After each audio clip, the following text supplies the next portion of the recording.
You're listening to Smogland Radio, broadcasting from a rainy evening in LA.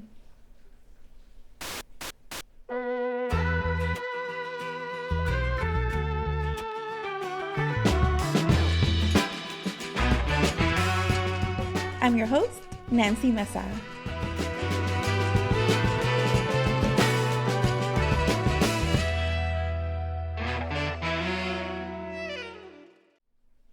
On Friday, January 26th, I woke up early, early, and went to Jose Huizar's, aka Sleazy Huizy's sentencing. In case you didn't know, Jose Huizar is the former city council member who pled guilty to taking around $2 million in bribes from developers while representing Council District 14, which includes downtown LA and Boyle Heights, the neighborhood I grew up in. In exchange for these bribes, Huizar used his powerful position as the head of the Planning and Land Use Management Committee, or PLUM, to fast-track developments for his shady developer friends. Huizar's actions were corrupt and fueled the gentrification and housing crisis in CD14. For years, I spoke out and organized against him and for the harm he caused the people he was supposed to serve. But those with power didn't listen until the feds arrested Huizar on racketeering and bribery charges in 2020. And honestly, it seemed like we'd be in for a long trial until Huizar pled guilty to 2 charges a year ago. And then his sentencing was finally here. My colleagues, Phoenix So, Elizabeth Joe, Mariah Castañeda, and Carla Green came with me to the federal courthouse in downtown LA that morning. Here are some of the voice memos we recorded from that day. Okay, so we're outside the courthouse here with Nancy and Phoenix. Good morning. Good morning, LA. Hello. Okay, so what's going on here today, Nancy? So we are here at the final sentencing for Sleazy Huizy, Jose Huizar, who's notoriously known as being, a major villain, selling out the hood, working with a private developer in the interest of private developers. So today's kind of like the final sentencing for this big case. So we're just here along with like the rest of LA media, it looks like, this morning trying to, I guess, just bear witness to the moment. Yeah. I guess maybe we should have someone explain what happened earlier when I stayed in the line and you guys all ran off. Tell me, Mariah, what happened there? Yeah, so I was talking to Andrew from the Boyle Heights beat and Ricky, and then they said, you can't bring in that laptop. So we're like, where are we going to store our stuff? So Andrew from the Boyle Heights beat just so graciously was like, I can hold it in my trunk. So we all ran over, we packed up, we ran over to Andrew's car across the street in a parking lot. We were running through downtown LA, and I got a cramp in my leg, and I almost fell over. And unfortunately, while you were gone, Huizar came in, but I was in the line and I didn't see him, so, Nancy, when did you first meet him? I met Sleazy Huizy when he was on the school board. So that's been more than 20 years. Yeah, I was a high school student. Yeah. A youth organizer.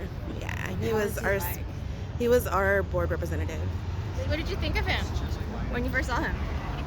I'm really curious. Yeah, well, when he was on the school board, he was, very green. He was still very, I think, not yet having fancy dinners with millionaires and flying to Vegas, I think. Okay. I don't know. Yes, he was very, I'm here for the community, right? It was a big deal. He was always been a big deal. So even when he was in the school board, he was treated like a big deal. Everyone knew, he was the power player.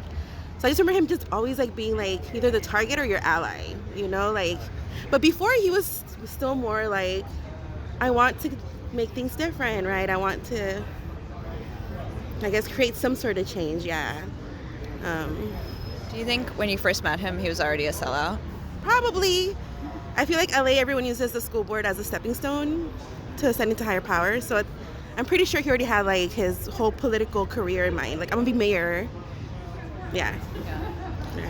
So, Nancy, we had a little thing prepared that we were going to do if you saw him, and then that didn't happen. But so can you tell the listeners what was our plan this morning? Yes, our plan was, we wanted to ask Sleazy Huizy, a very important question to us, right? Jose Huizar is like the bottom of the barrel in terms of like LA corruption. So I wanted to ask him, like, hey, Sleazy Huizy, like, who is a bigger sellout in LA than you? Like, who is I want to know who's the top of the barrel. You know, I hope he's in a phase of bringing down everyone with him, but I want to know, right, who's at the top of that barrel. Yeah. Unfortunately, we didn't get to ask. Yes, he slithered in. Okay, so we're approaching the doors of the courthouse. I think we're feeling cautiously optimistic that we might get in. Yeah? I just want to say I'm happy that literally every single press that I know of in LA is here. Because when community was organizing against gentrification in Boyle Heights, we literally were sounding the alarm, and it was super hard to get people to do any investigative work around like gentrification, and we started rolling it. So I think for me, like, I feel like other media might just like hyper, like, scandalize the issue even more, but they're covering it, you know, like in the limelight of like gentrification being a criminal aspect of LA, you know. So that for me is like a good turning point, because it was very difficult for folks in Boyle Heights or in other neighborhoods that were doing the organizing to get like media to take us seriously, you know. Yeah, so I hope they learn their lesson to like listen to community members and our analysis when we sound the alarm on things, because the hood was way ahead of this, you know. Like we always said, like the hood made the claim that Jose Huizar was an integral part of this corruption scandal like a long time ago, like at least a decade ago, at least. You know, folks have known that politicians play a role in corruption, so I think that's important, and I'm glad that folks are here, right? Like that we didn't have to like wrangle them down to be here. So yeah, there's a huge line. Yeah, you're welcome. No, I think that's super important, and I think I just want to kind of like emphasize that, because I remember the last election that Huizar was in, I do remember seeing on Instagram people saying like, oh, vote for Huizar, like unironically, and it wasn't like big. Like, it wasn't like something that people were covering until folks were like Nancy, community organizers, the ones that have been sounding the alarm for literally a decade. So I just really want to emphasize that work and that labor. But usually when I'm doing covering, like I've been covering City Hall for so long that most of the decision of like whether or not to go to these things is like, am I covering it or not? And so like this time I just want to be here for historical reasons. It's a moment in history. It's a moment in LA history. Yeah, and the thing I wanted to mention was you were being very diplomatic about the fact that like the press is here now, you know, when it's kind of like over with, like a little like late. You know, when they should have been there. Yeah, it's very late. Very late. Is it late than never? I know I am being nice. This New Year I'm trying to be more nice. As a New Year's resolution? Less rage. Less rage. Less rage. Oh, like the in and out. You know, the yin yang. Righteous rage played its purpose. But yes, thank you, Liz. Okay. And now we are inside the courthouse now. Gonna be on the 7th floor. Okay. Okay, I'm about to go through security, so I'm going to pause the recording. We'll check back in after.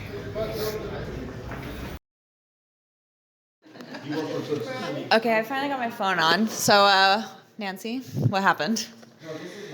Fresh off the court, so the judge decided to sentence Sleazy Huizy to the full 13 years that was suggested or pushed by the U.S. government, so the prosecutors.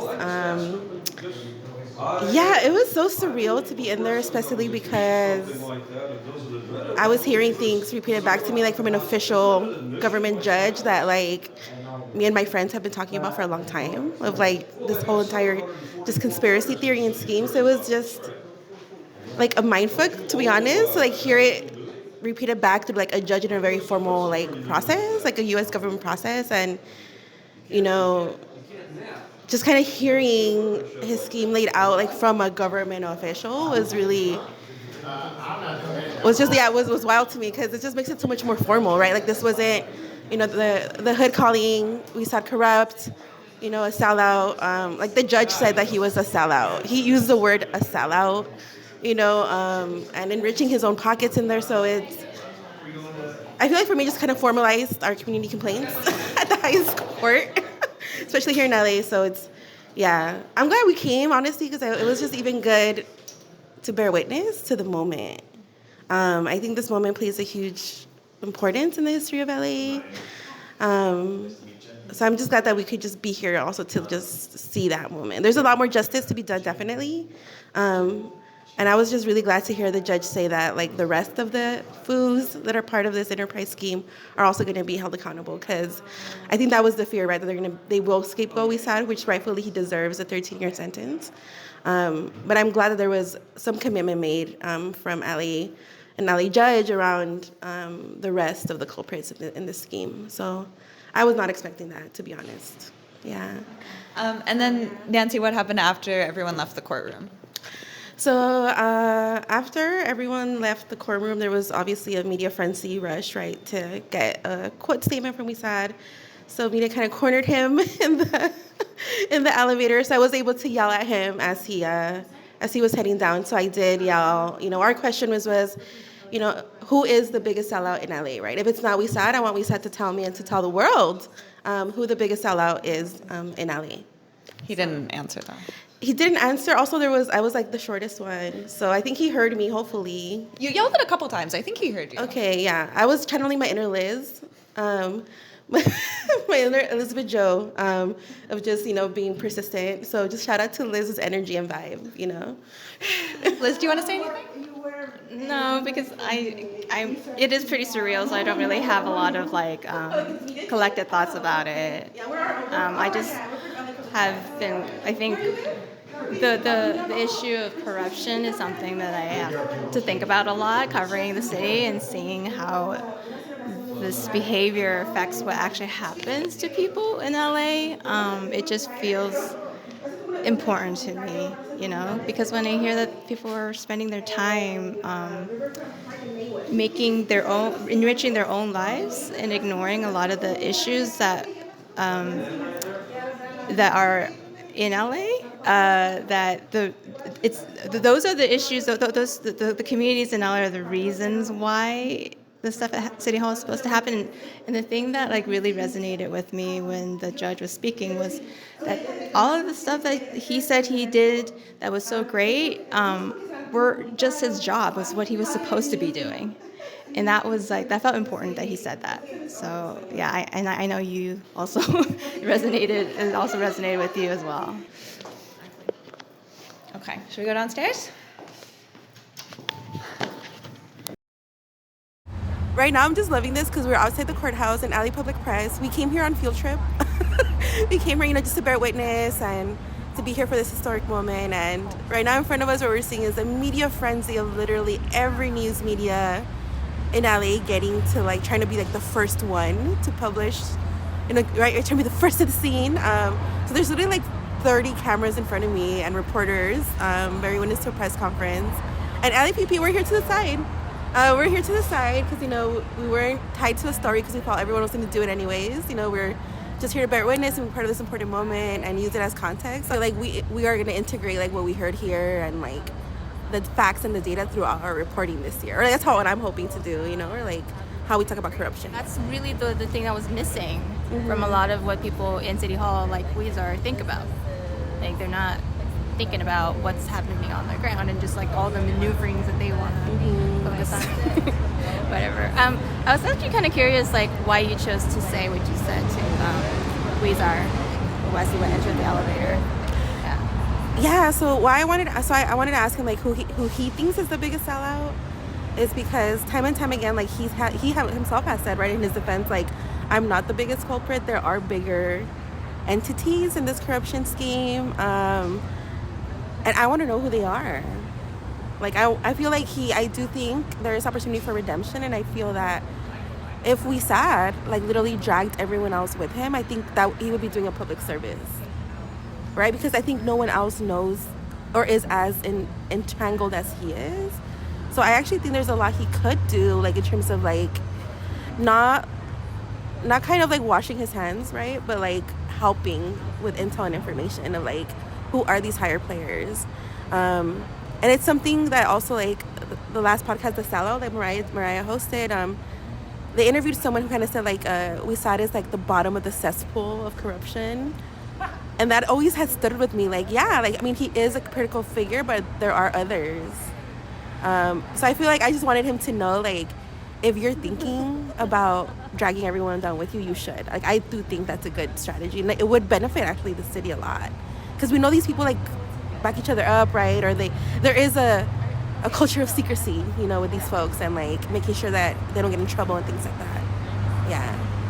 What did you think of, like, this, you know, what people were saying, like, all the stuff that's said about, like, whether he deserves leniency or what he, like, actually did in office that's either good or bad? Or I was actually surprised with how stern the judge was in terms of, like, stating that we shouldn't conflate, like, the quote-unquote good he claims to have done in the community.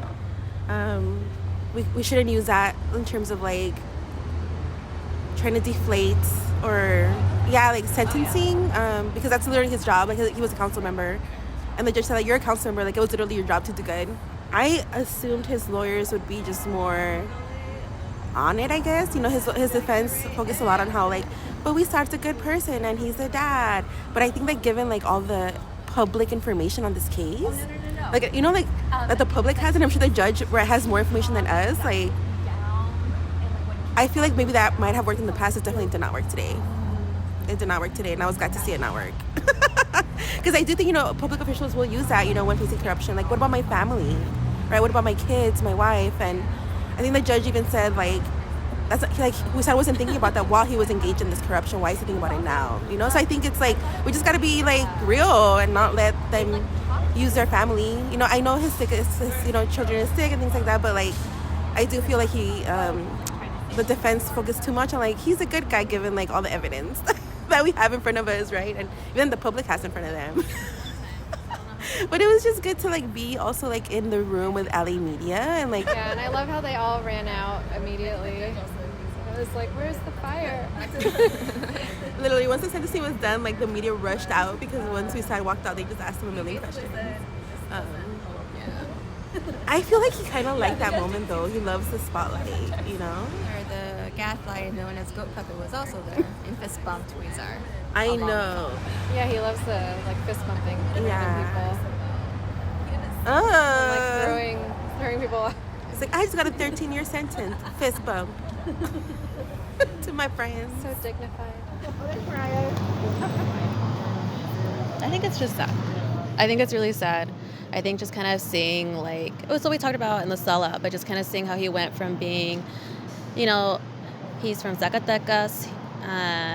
He achieved so much. I think really people saw him as someone to look up to. I think what the judge talked about that, even when when his lawyer was talking about that, reminded me of that.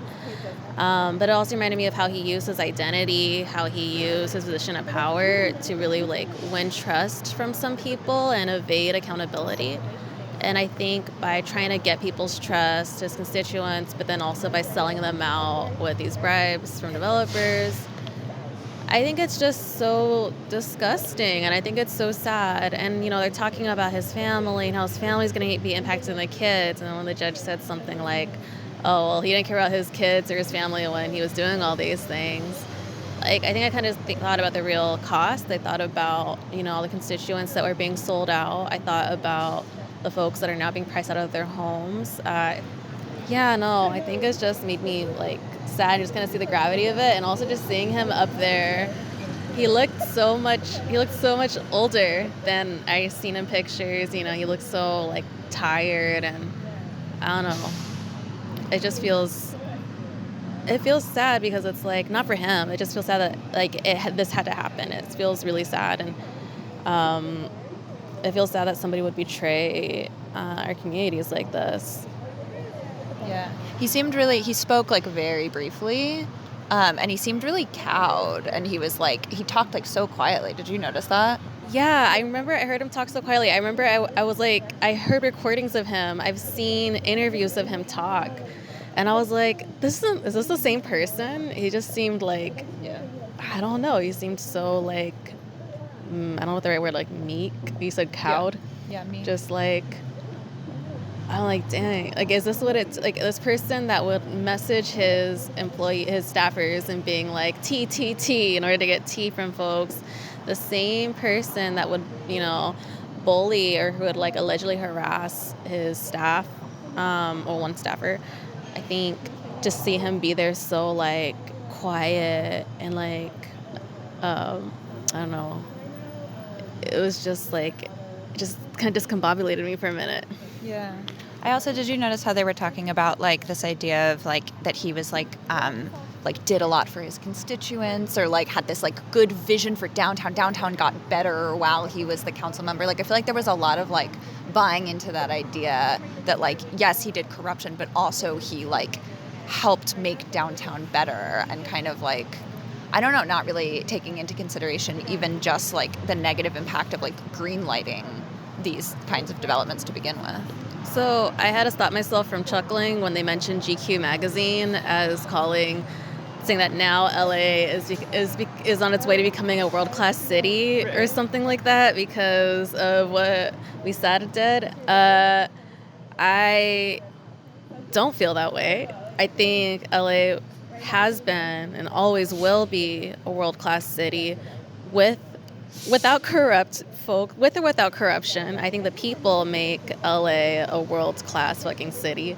I think the people that make LA make us a world-class city. All the different communities, our diversity, that's what makes us world-class. If anything, we are world-class despite corrupt individuals like Jose Huizar. And I thought it was kind of a slap in the face to our communities here who have been doing great things, like building community and not being corrupt, right? The folks that are like, organizing their tenants, folks that are maintaining their like family businesses, like Zamora Brothers. So I'm going on a whole bunch of tangents here. But I think by saying it's like he's transformed it into a world-class city with his corruption and by like opening the doors for all these like developers, I think is disgusting because we don't need rich people from other places to make us a world-class city. We are world-class.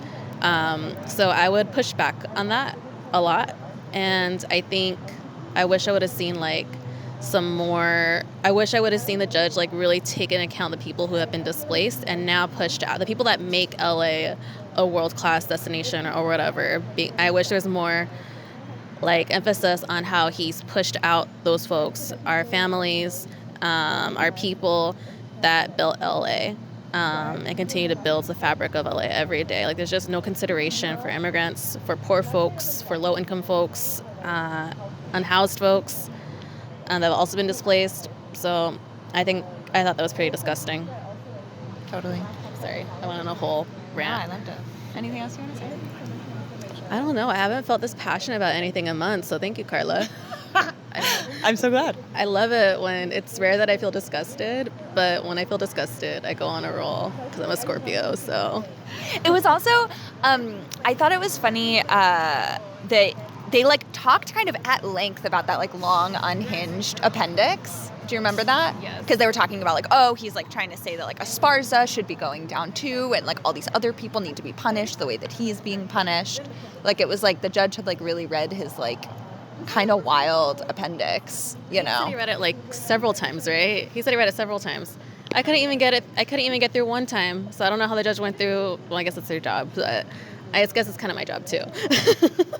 I mean, it was just, I skimmed parts of it. I read a lot of it. But yeah, it just seemed like it was him trying to say that all these other people were like just as guilty as he was, or sometimes even seemed to be implying that they were more guilty. And then he had all these weird sections where he would just like put text messages of like people being rude about him, like Esparza saying like, oh, I hate this fucking guy or whatever, which is like, just seemed like a weird choice to like file a court document filled with text messages of people shit-talking you. Yeah, I mean, if people were shit-talking me in an email or emails and text, I would, and I saw them, I would just take that to the grave. I wouldn't tell anybody about that. But then to put them in this whole, like, document, like, I don't know, man, that's pretty brazen. If I was a judge, I'd be like, wow, that's unhinged, guilty.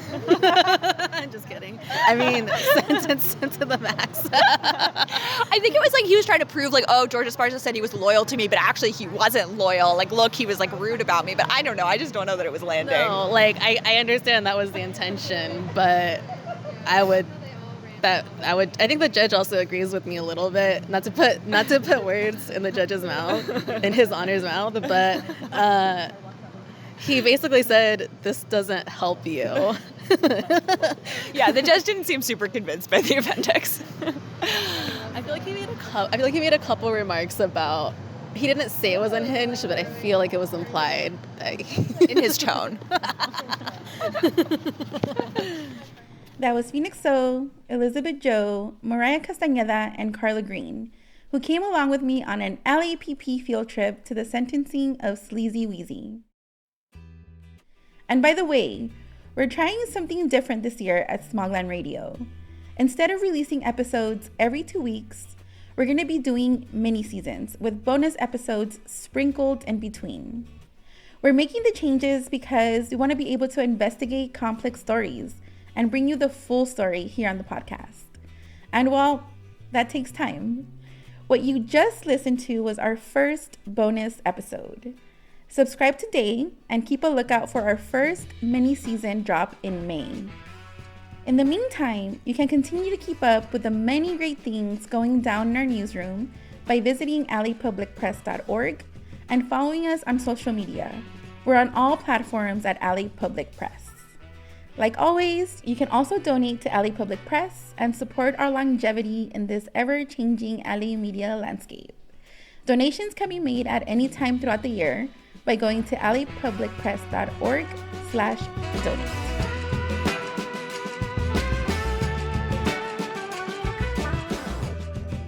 Smogland Radio is produced by Phoenix So and Carla Green.